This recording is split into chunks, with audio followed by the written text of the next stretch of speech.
یہ کہا جاتا ہے، ہم سب آج کل تحقیق ہو رہی ہے کہ جو جینیاتی طور پہ انسان کا مطالعہ کیا گیا تو کہتے ہیں کہ کچھ چیزیں ہیں جو پری کوڈڈ اس کے اندر موجود ہیں، صلاحیتیں ہیں۔ تو سوال یہ پوچھا گیا ہے کہ کیا اگر سائنس نے یہ دریافت کر لیا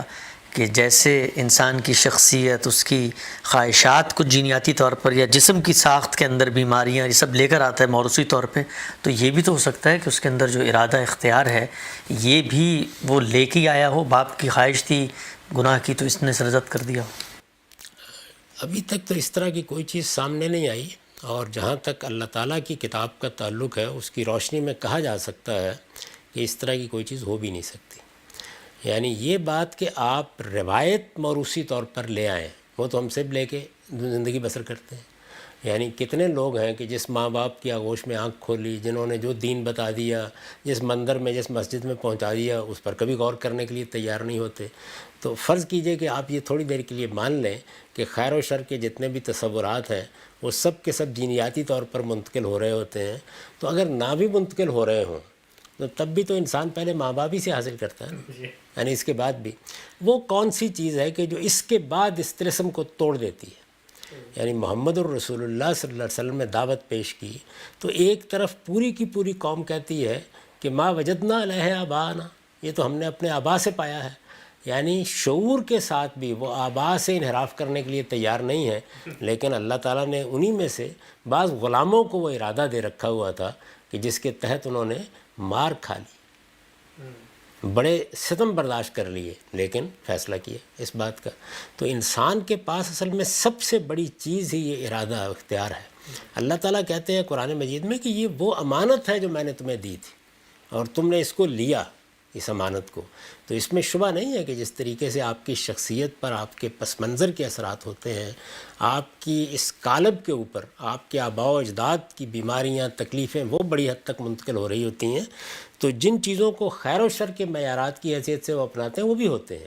لیکن انسان کو کیا چیز دی گئی ہے کہ جو اسے مسئول کر دیتی ہے؟ وہ ارادہ و اختیار ہے۔ جس وقت وہ شعور کو پہنچتا ہے تو یہی سب سے بڑی طاقت ہے جو اسے مسئول ٹھہراتی ہے، اور اسی اصول کے اوپر یہ قاعدہ قائم کیا گیا ہے کہ اگر کسی جگہ انسان کے ارادے کا عمل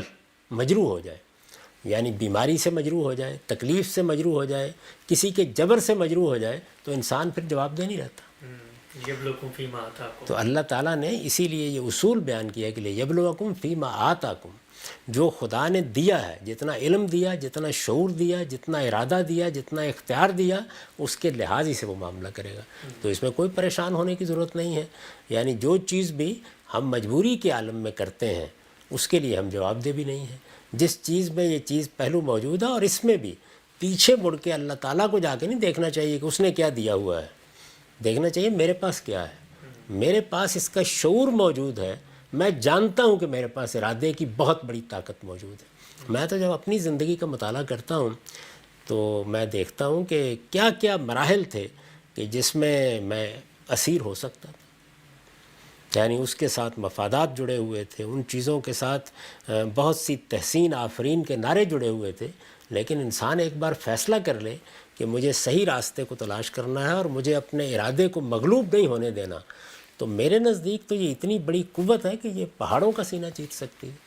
تو اس لیے یہ ارادہ کہیں سے نہیں آئے گا، یہ اللہ تعالیٰ جس وقت نفخ روح کرتے ہیں تو آپ کو دیتے ہیں۔ اس کے اوپر اثرات ہوتے ہیں،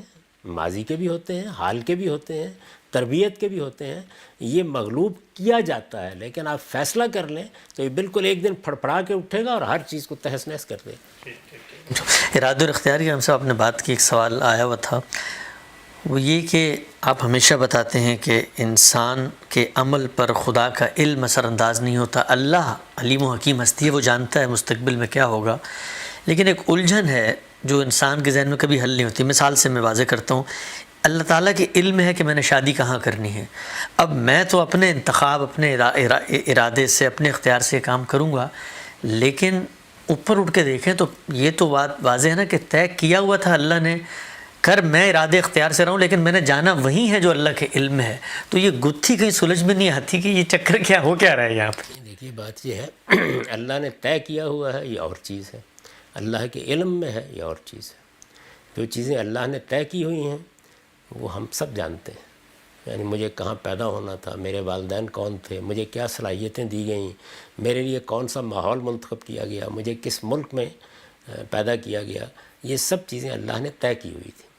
لیکن جیسے کہ میں نے ابھی عرض کیا، میرے اندر اللہ ہی نے وہ ارادہ و اختیار رکھا ہے جس کی بنیاد پر میں بعض فیصلے کرتا ہوں۔ یہاں صورتحال بالکل الٹ جاتی ہے۔ اللہ یہ بتاتے ہیں کہ میرا علم تمہارے اس فعل پر اثر انداز نہیں ہوتا، یہ تم کرتے ہو، اپنی مرضی سے کرتے ہو، اپنے ارادے سے کرتے ہو، اپنے اختیار سے کرتے ہو، یعنی ایک دائرہ ہے جس کے اندر، البتہ یہ بات کہ اللہ اسے جانتا نہیں تھا، یہ تو نہیں ہو سکتا، اس لیے کہ وہ بکل شیء علیم ہے۔ ہمیں اس کے حدود طے کرنے کی کوئی ضرورت نہیں، اس چیز کو اللہ کی طرف سے دیکھنے کی بجائے بندے کی طرف سے دیکھیے، اس ترتیب کو الٹ کے دیکھیے، میرا شعور کیا کہتا ہے۔ اصل میں میری جواب دہی میرے شعور کے لحاظ سے، میں جانتا ہوں کہ میں کون سا کام مجبوری میں کر رہا ہوں اور کون سا کام میں اپنے ارادے اور اختیار سے کر رہا ہوں، بس میرا یہ جاننا ہی مجھے جواب دہ کر دیتا ہے۔ ہمارے ہاں متکلمین نے، علم کلام کے ماہرین نے، فلسفے کے لوگوں نے جو سب سے بڑی غلطی کی ہے وہ ذات خداوندی کو متعین کرنے کی ہے۔ یعنی ذات ہے کیا؟